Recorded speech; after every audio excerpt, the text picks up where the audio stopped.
For both the players, you guys talked about the importance of having everybody play and sending seniors out on the right note and getting to play with your teammates one last time. That obviously was not true of the opponent. I'm wondering if there was any sort of frustration on your end that you didn't really, you gave them your best shot and didn't necessarily get their best shot.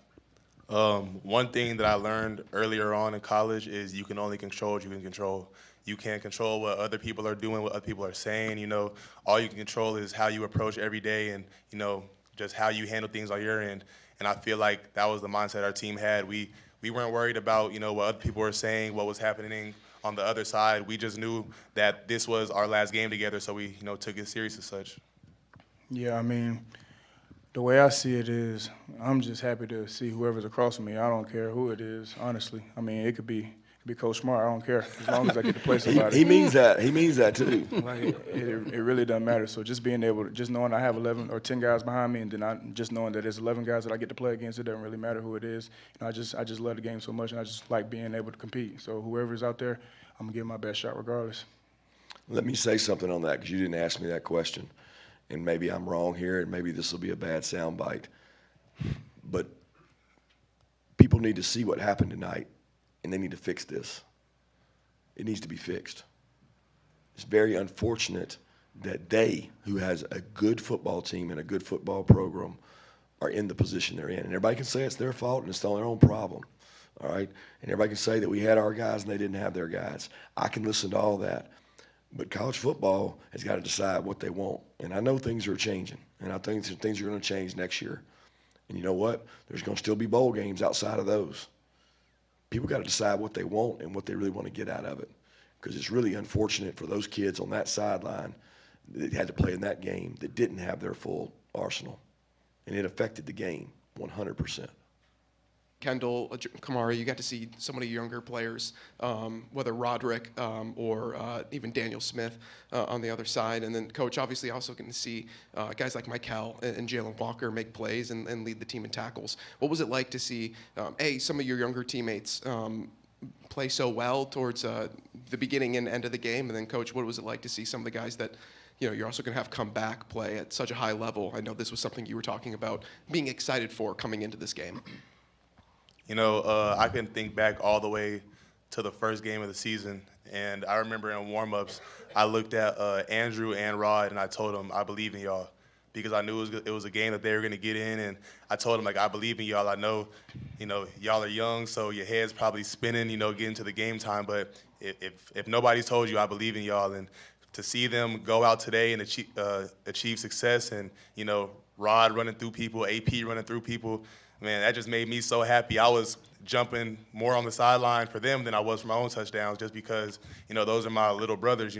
I really look at them as little brothers. Like, I took them under my wing because, at the end of the day, this is a family. And so to see them achieve success and do the things that they've been working all year for, even when they haven't got all the opportunities they had. There was games they didn't get in. They were frustrated throughout the week in practice or whatever. They still stuck it and kept fighting all the way through, and I'm just proud of my boys. I'm proud of my little brothers to see them achieve success, and I'm excited to see them achieve success next year. Both of those guys, guys like Daniel, guys like Dalen, guys like Julio, just being able to see their growth, from the beginning of the year to now, with Daniel being able to take a punch early in the game and then, being able to come back, force a lot of incompletions, it's just so happy to see, it makes me really happy, because, during the season things can get hard, especially whenever you're younger.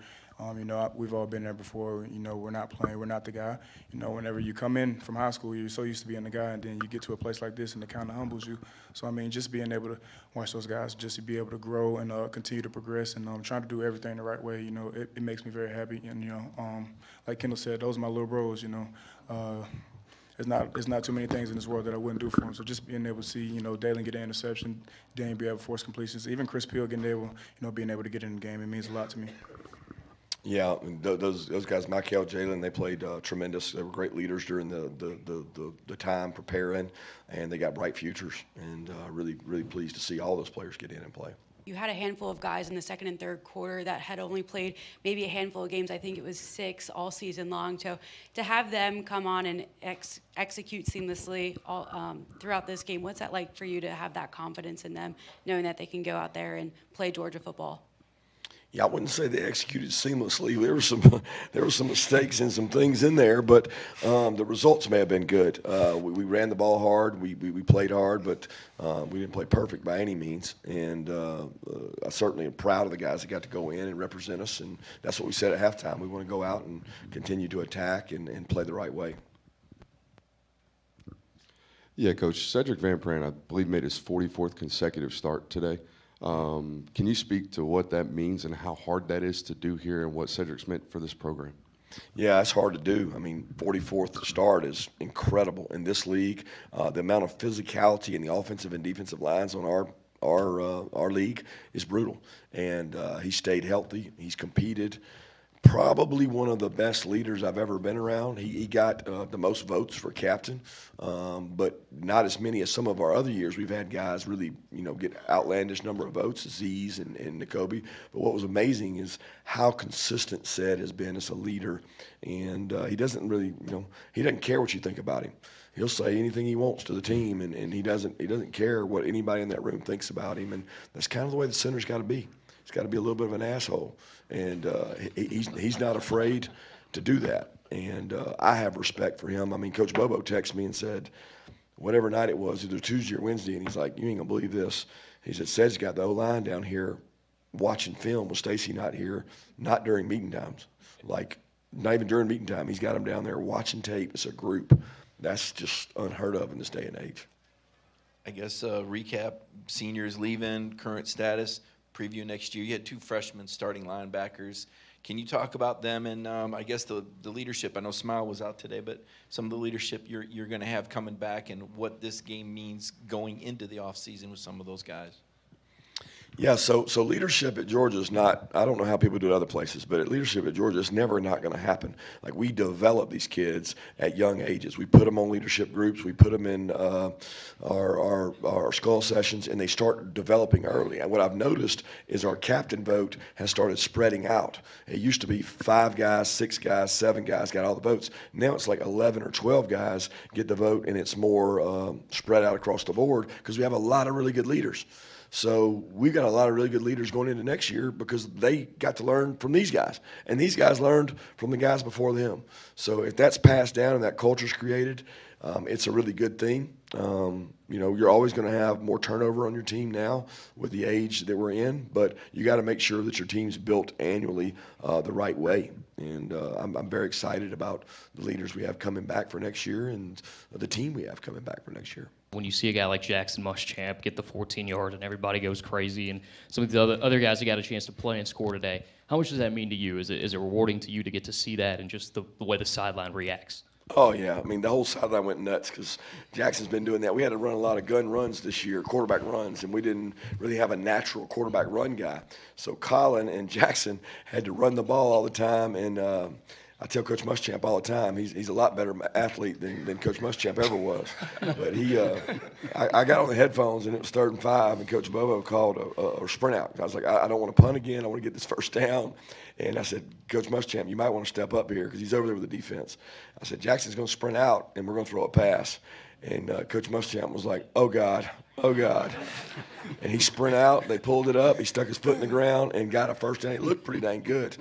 He really looked good in that jersey number he had on, too. So he had that 16 on.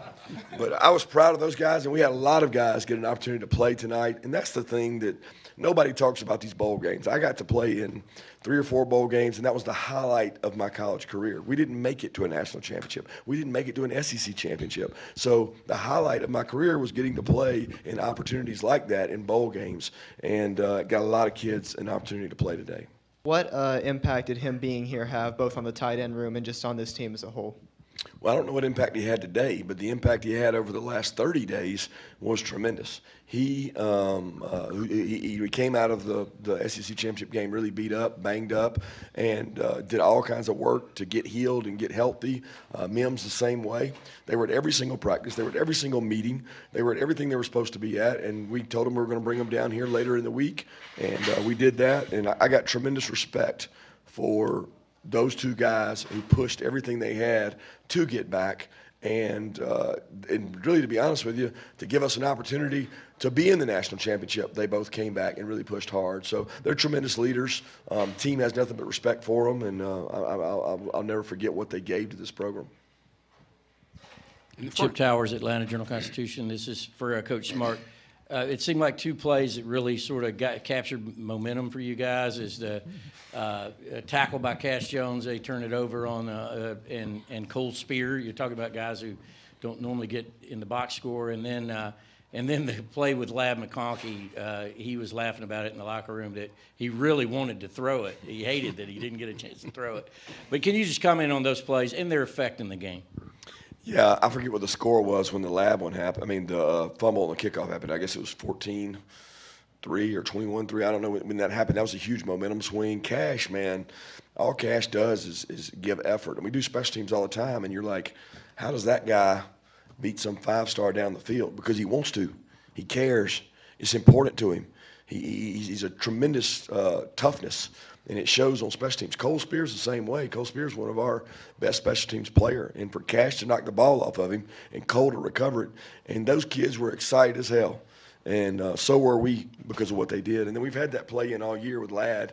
We just never had a chance to call it, and I thought it was a great time to call it for Coach Bobo. They covered it, and it becomes improvisation if he gets covered. And they got covered, and so Ladd turned the improv into a touchdown, and that's what good players, they make your coaches right, and Ladd made a tremendous play there. Kirby, I know Dejon Esbert hasn't announced what he's going to do next, but if he never suits up in the red and black again, can you just talk about the player he is and how it was to coach him? Well, he's quiet. Kendall will tell you that. You can't get Dejon to say nothing. And he's from Colquitt County, which used to beat up on me in high school all the time. So every time I see him and talk to him, I love on him, hug his neck, and he's become such a great person. He's one semester away from graduating. So proud of who Dejon is and what he's grown to be. I mean, here he is, a kid that wasn't even that heavily recruited. We took the kid because we knew he was tough as hell. He would work hard, and he had a tremendous season for us to really help us. Before we break, I want to say something about these two guys. You know, Kendall has meant a lot to this program. He's given so much. He's been through a lot. He said that. I still remember going all the way to California, being in his house, seeing him and his parents, and he sacrificed a ton to make this program a better place, and he's worked his tail off. So I thank you, Kendall, publicly for what you've done. And I want to tell this story on Kamari because, you know, it shouldn't go unnoticed. Kamari Lassner had a 1-2 grade, first, second round grade, and Kamari had to make a tough decision like all these other people. And I called Kamari in and I talked to him, and I told him, Kamari, you should come out for the draft. That's my opinion. You're one of the top corners in the draft. You got to make that decision. Okay, that's one decision. Then the second decision is you got to decide if you want to play in this bowl game. I don't know that you got a lot to gain in this bowl game, Kamari, but I do know who you are, and I do know how you practice, and I do know how you lead. But I'm not going to be disappointed in anything you decide. He came back about 3 or 4 days later, and I met with him and his mom and talked to him and fully expected him not to play in this game. He called me 2 days later, said, Coach, I can't do it. I can't do it. I'm sitting out. I'm over there coaching. I can't do it. I want to be out there. I want to play with my guys. And I think he did it against his mother's will, to be honest. Now, I don't know that, but I think he did it against his mother's will because that's who he is. So all these teams that go shopping, this dude right here wants to play football. That's all he cares about is playing football and his teammates. He ain't worried about the next thing and all that and all that. He said, I want to play football. And he played football for the University of Georgia. And he did it when he didn't have to do it. And that's what's different at this place than a lot of other places. Thank you.